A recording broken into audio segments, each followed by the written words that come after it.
কৌটোর থেকে বের করে নিলাম। এতে নুন হলুদ দিয়ে নিয়েছি।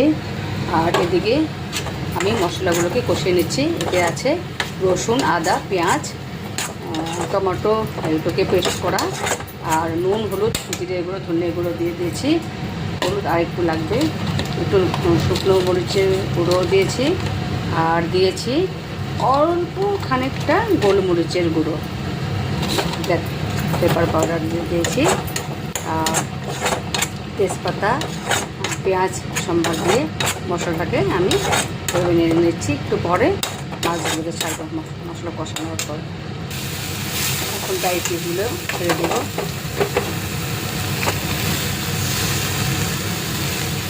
সমুদ্রের ড্রাই ফিশ।